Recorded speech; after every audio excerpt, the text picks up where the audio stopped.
Cette émission est une production de la télévision régionale des Moulins.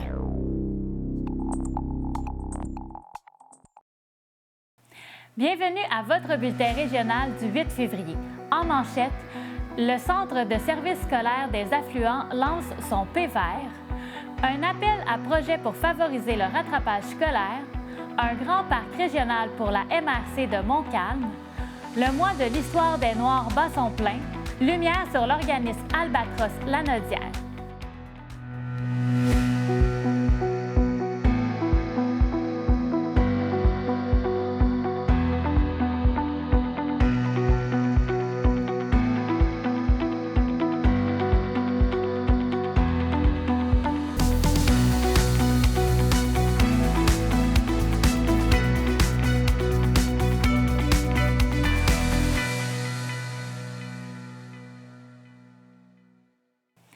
Le Centre de services scolaires des affluents a dévoilé le fruit de plusieurs mois de vastes consultations, son plan d'engagement vers la réussite 2023-2027, aussi appelé PVER.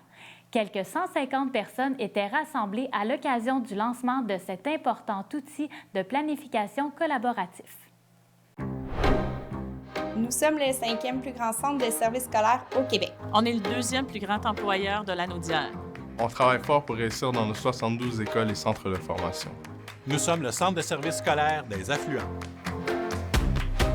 C'est avec une très grande fierté qu'on vous présente le plan d'engagement vers la réussite. Mais au-delà de ce document, c'est la mobilisation de tous les milieux qui fait la différence. C'est ce plan qui nous guidera pour les 5 prochaines années. Notre plan d'engagement vers la réussite s'appuie sur 4 valeurs. Équité, communication, engagement, respect. Ensemble, on a fait l'exercice de dresser un portrait clair de la situation actuelle et de se fixer des objectifs axés sur la réussite de nos élèves. Chaque école va s'appuyer sur cet outil pour définir son projet éducatif avec des objectifs qui lui sont propres. On a déjà fait des progrès marquants et on a atteint des résultats encourageants dans notre plan précédent. Ces résultats sont la preuve qu'en se mobilisant, on peut faire de grandes choses. Et c'est ça l'importance d'agir ensemble. Partout dans l'organisation, les activités de consultation ont eu lieu. Merci à toutes les personnes qui ont participé à cette démarche. Élèves, parents, personnel enseignant, professionnels et de soutien, gestionnaires, partenaires du milieu, votre engagement a été remarquable. Peu importe notre fonction, on a tous un rôle très important à jouer. Pour y arriver, on mise sur les 4 grandes orientations de notre plan d'engagement vers la réussite. On veut des milieux où nos élèves et notre personnel se sentent bien. On compte continuer d'améliorer nos pratiques d'évaluation. On vise que nos élèves améliorent leur niveau de littératie. Comme être capable de comprendre les lettres importantes de mon futur employeur ou de bien lire un contrat, même les petits caractères. Et on veut que nos élèves améliorent leur niveau de numératie. Comme calculer combien d'argent j'ai en banque ou bien comprendre mes rapports d'impôts. Mais ça, c'est pas pour tout de suite. On partage ce document avec toute la communauté pour que tous et chacun puissent se l'approprier. À chacun d'entre nous maintenant de collaborer, d'innover et de travailler à la réalisation de ce plan d'engagement vers la réussite afin d'assurer la réussite de tous les élèves du Centre de services scolaires des affluents. Aujourd'hui, plus que jamais, notre agir ensemble prend tout son sens.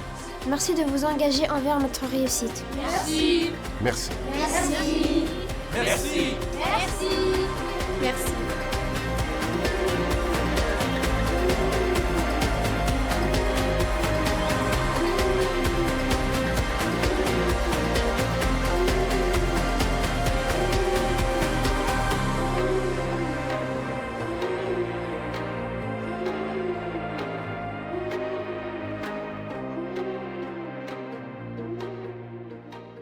Pour faire beau, c'est parce qu'on le sent tous les jours et c'est ce qui transpire du document qui s'appelle notre plan d'engagement vers la réussite. C'est ce qui nous attend pour les 5 prochaines années et c'est avec grand plaisir et grande fierté que tous, autant que vous êtes, vous serez partie prenante à ce grand jeu de la réussite de nos élèves. Pour arriver à un document de cette qualité, évidemment, vous comprenez que c'est une multitude d'acteurs qui ont gravité autour dans les services éducatifs, dans les écoles, dans le service des communications. Si je ne veux pas faire une allocution qui va se terminer demain, je ne les nommerai pas tous. Maintenant, on tient quand même à souligner le travail du CERE, qui est dans le fond l'instance dont la mission première est de veiller à la réalisation et à la construction du PVER. Alors, ces gens-là ont été parmi les têtes pensantes, les têtes dirigeantes qui ont amené notre organisation à établir les priorités, les orientations qui apparaissent dans le PVER. Alors, on souligne leur implication et on les en remercie.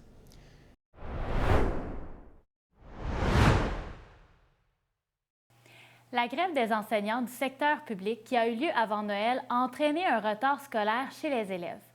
Le ministre de l'Éducation, Bernard Drainville, a annoncé un budget de 300 millions de dollars pour aider les étudiants à rattraper les matières scolaires manquantes. Dans la Nodière, le Comité régional pour la valorisation de l'éducation, le CREVAL, a reçu une partie de cette somme. Il est donc à la recherche de projets pour favoriser l'apprentissage des jeunes. Pour en parler, je reçois la directrice générale du CREVAL, Mme Anne-Marie Picard. Bonjour. Bonjour, merci de l'invitation. Ça nous fait plaisir. Vous êtes là aujourd'hui pour justement qu'on puisse comprendre c'est quoi cette somme qui a été octroyée à vous? Quel type de projet recherchez-vous? Il faut d'abord préciser là, que le plan d'attrapage vise vraiment à augmenter les interventions qui visent à limiter, qui visent à accélérer, dans le fond, le rattrapage scolaire, mais aussi psychosocial, des jeunes, comme vous l'avez dit, qui ont subi la grève, mais aussi des jeunes qui étaient déjà vulnérables en lien avec leur réussite éducative. Donc, les instances régionales de concertation en réussite éducative, comme le CREVAL, dans le Québec, nous sommes 17, nous avons tous reçu une somme pour notre région. Pour la Nodière, là, cette somme-là, je vais vérifier pour m'assurer, c'est 635 765 $. On a l'obligation d'investir minimum 80 de la somme dans des interventions directes auprès des jeunes ou des familles. Et nous, on vise 90 donc d'investissement. Puis quand on parle d'intervention directe, pouvez-vous nous expliquer concrètement qu'est-ce que ça peut être? C'est sûr que nous, on travaille avec les organismes communautaires. Hein, les actions qui vont être faites dans les écoles, plus au niveau de l'enseignement de matière, là, c'est une chose. Nous, on travaille avec les organismes et on vise beaucoup des activités qui vont renforcer de tout le côté psychosocial. Donc, l'engagement, la motivation scolaire, ça en fait partie, l'estime de soi, les associations avec les autres étudiants, avec les pairs, avoir des associations positives et aussi toutes les activités qu'on finance déjà l'été là, qui permettent de consolider les apprentissages tant au niveau du français que des mathématiques et des sciences.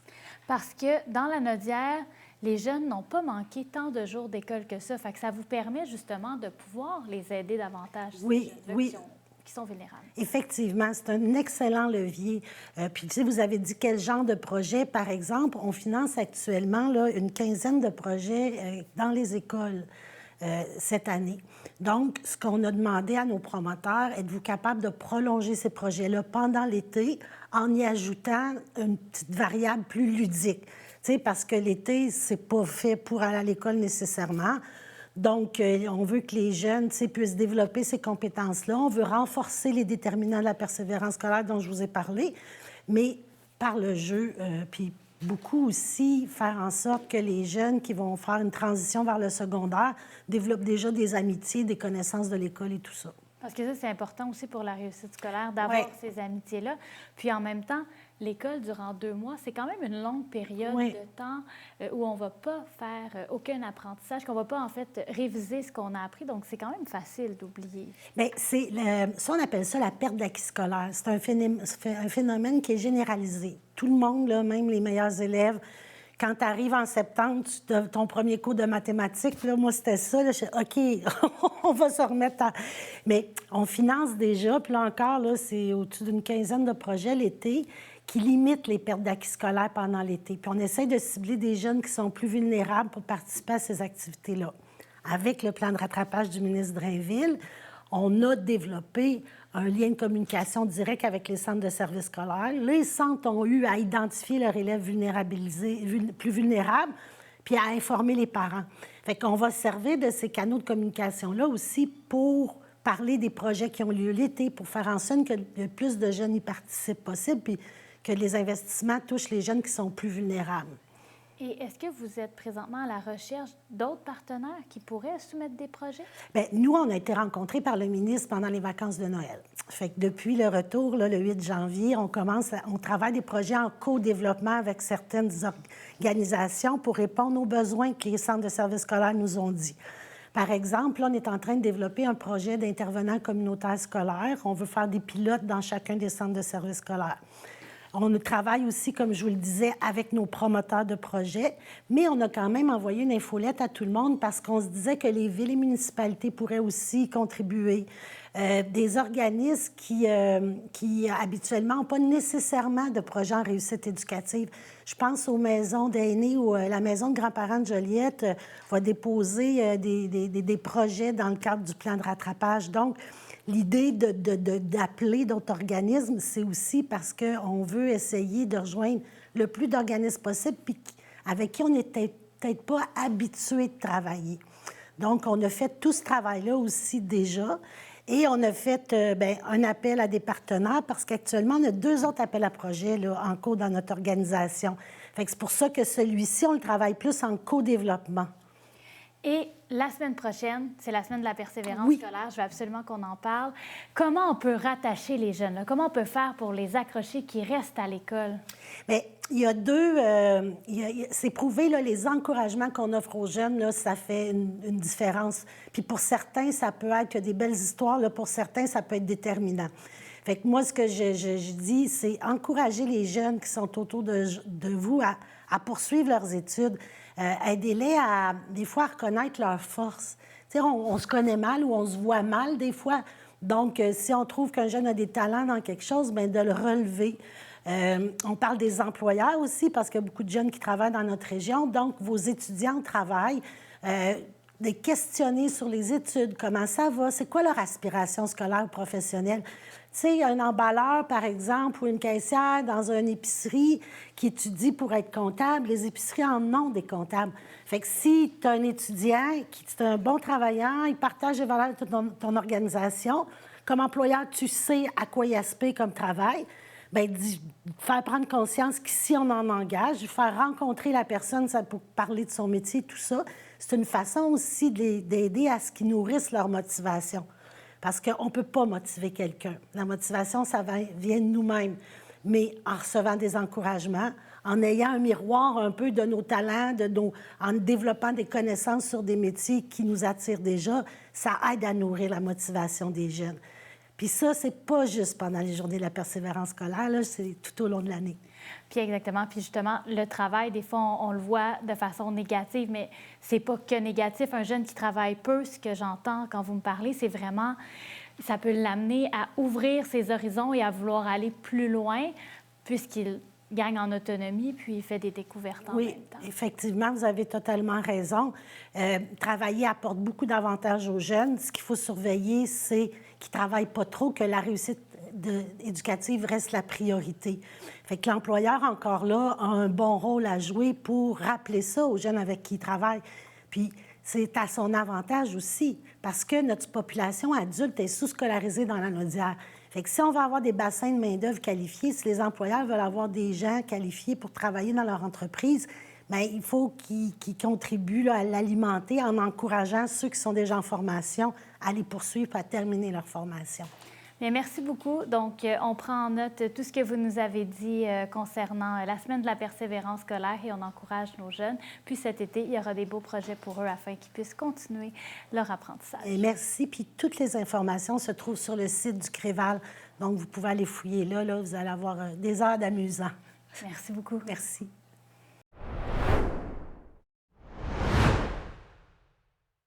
Du nouveau à TVRM. Regardez toute la programmation en continu sur tvrm.ca/en direct.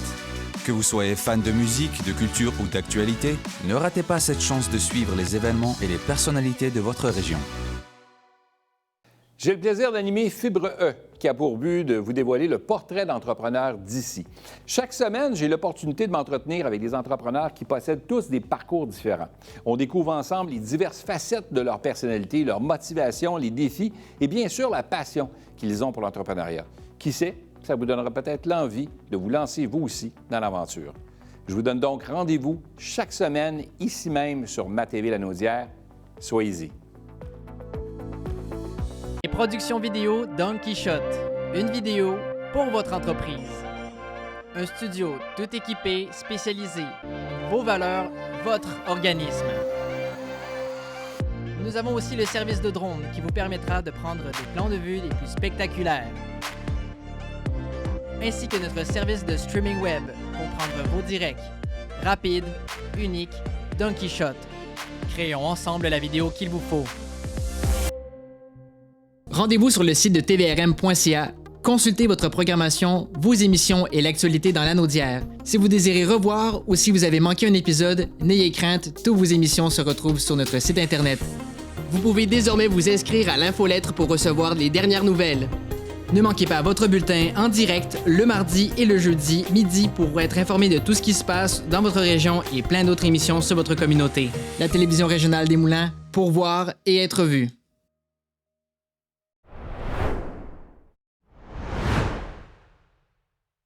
À l'été 2023, nous avons rencontré 2 piliers d'Albatros Lanaudière, un organisme qui se spécialise dans l'accompagnement en fin de vie.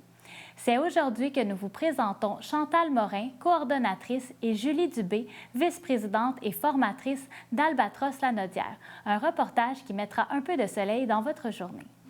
Alors, Albatros Lanaudière, on est très, très fiers de dire qu'on est basé depuis 1988 dans la région.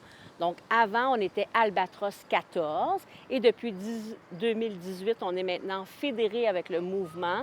Donc, on se nomme Albatros Lanaudière. Les valeurs d'Albatros, à la base, c'est que personne ne devrait mourir seul. C'est un organisme qui va venir soutenir les personnes en fin de vie du moment que le diagnostic a été fait.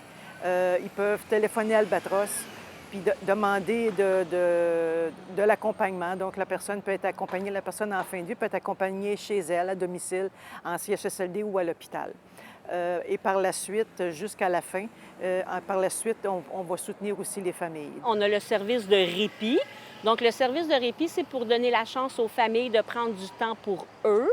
C'est-à-dire, on peut offrir 3 heures par semaine, disons, que la personne peut vaquer à ses occupations et prendre soin d'eux.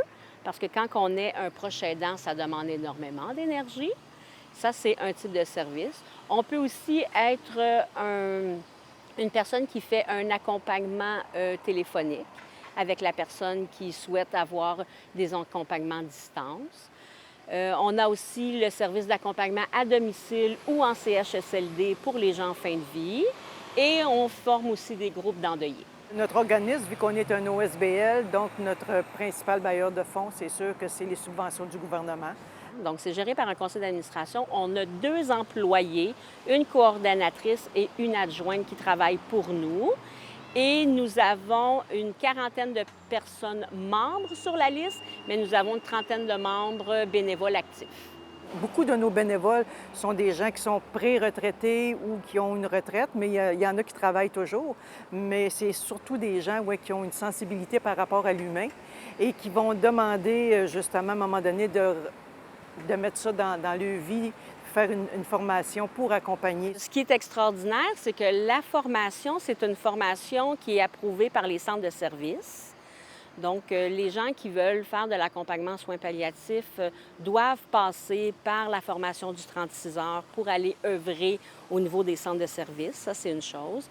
Ce qui a été bonifié aussi, et ça, c'est un vestige de chance de la pandémie, c'est que maintenant, toutes nos formations ont été adaptées en Zoom et approuvées. Donc, ça, c'est un plus. Ensuite de ça, qu'est-ce qu'on est en train de développer pour l'année qui vient? En fait, c'est qu'avec la pandémie, les organismes étaient de moins en moins reconnus. Avec la population vieillissante, on sait que notre organisme va recevoir un boom important de demandes. Alors nous, on a décidé d'augmenter la publicité pour augmenter nos bénévoles qui viennent faire des formations pour redonner à la communauté. Ça, c'est notre premier plan pour l'année. Autant que ça peut paraître difficile de parler de la mort, mais en même temps, accompagner quelqu'un, c'est un cadeau qu'on fait à l'autre, mais c'est un grand cadeau qu'on se fait à soi aussi. Ce que je pourrais faire passer comme message, c'est que personne ne devrait partir seul. Donc, dans tous les cas, on devrait avoir des gens pour les accompagner. Puis quand on est bien outillé, bien, on ne va pas mourir avec la personne, au contraire, on va grandir. Et quand on grandit de ça, bien, on apprend, puis on voit la vie différemment. Moi, j'en ai eu plusieurs accompagnements, puis tous les jours, je suis une meilleure personne. Tous les jours.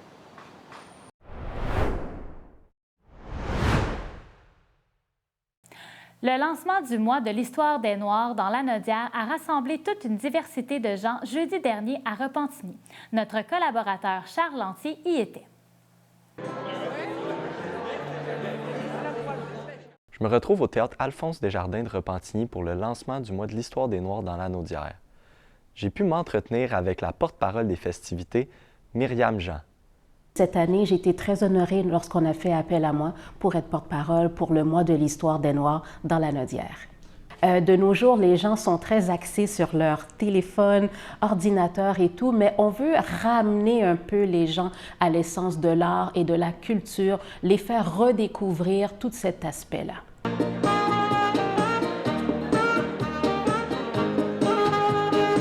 Il y a beaucoup d'activités qui se font à Montréal, mais la région de l'Anaudière était souvent un peu oubliée.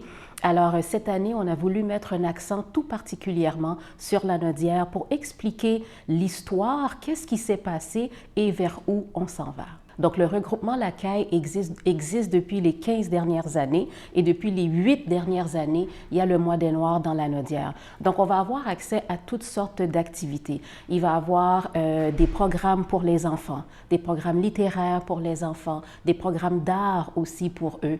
Donc, conférenciers, des gens qui vont expliquer toutes sortes de programmes d'aide et subventions qui sont disponibles aussi. Donc, ce n'est pas une activité que pour la communauté afrodescendante.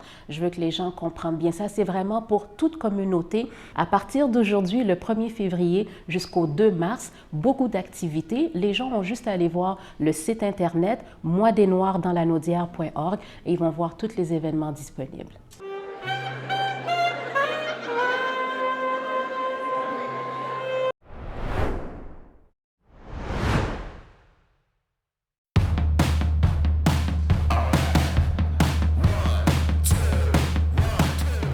Vous êtes fan d'événements culturels et de tout ce qui se fait localement, l'émission Les Arts Lanaudière est l'émission que vous devez regarder à chaque semaine parce que non seulement on vous présente des artistes locaux, mais également toutes les activités culturelles qu'on peut faire en solo, en duo, en famille et entre amis.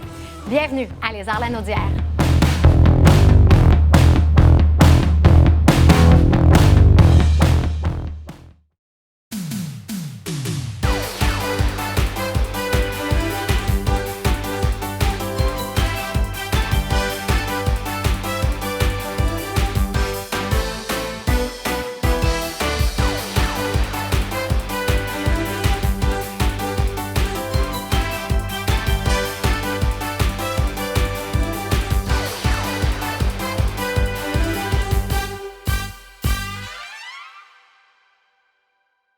Je m'appelle Jasmine, j'ai une amputation à la jambe gauche et j'adore faire la planche à neige.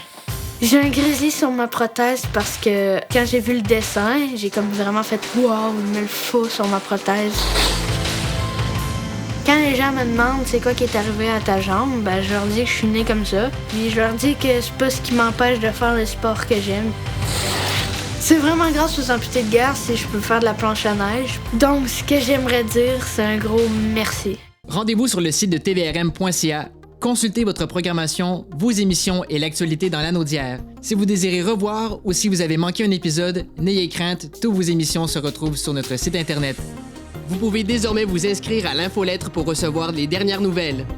Ne manquez pas votre bulletin en direct le mardi et le jeudi midi pour être informé de tout ce qui se passe dans votre région et plein d'autres émissions sur votre communauté. La télévision régionale des Moulins, pour voir et être vu. Du nouveau à TVRM. Regardez toute la programmation en continu sur tvrm.ca/en direct. Que vous soyez fan de musique, de culture ou d'actualité, ne ratez pas cette chance de suivre les événements et les personnalités de votre région.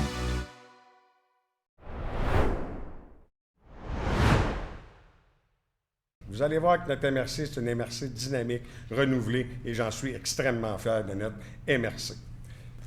Notre territoire, 716 km², c'est 2 fois la superficie de Montréal. On est formé de 10 municipalités, totalisant un peu plus de 62 Montcalmois et Montcalmoises. Le conseil est formé, on l'a dit tantôt, de 10 maires et mairesses, ainsi que d'un préfet élu au suffrage universel.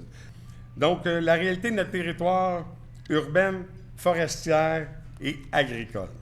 La vision économique d'un territoire englobe une multitude d'aspects, tels que le développement social, l'emploi, la croissance économique, l'innovation technologique, l'environnement et la qualité des vies de ses habitants.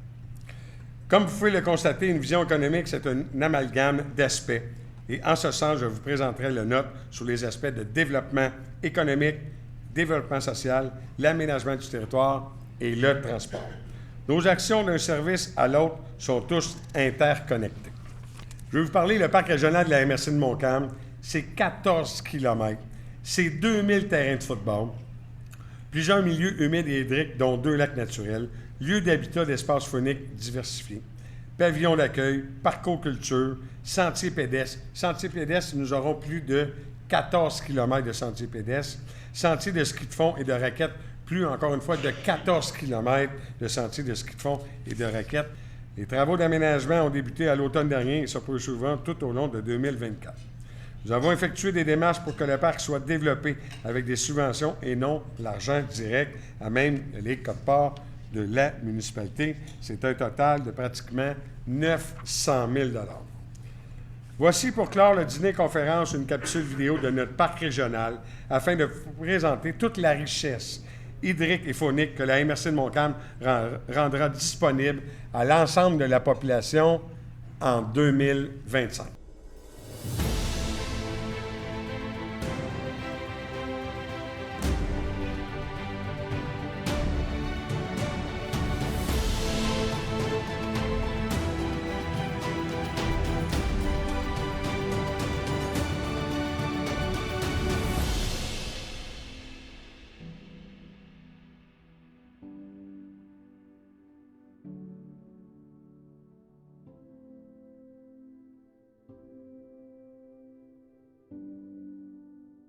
Mais ce qui est le plus important à retenir, la MRC de Montcalm a l'intention claire de consolider un rapprochement entre le service économique de l'organisation, de la communauté d'affaires, de son territoire, puisque vous êtes des partenaires privilégiés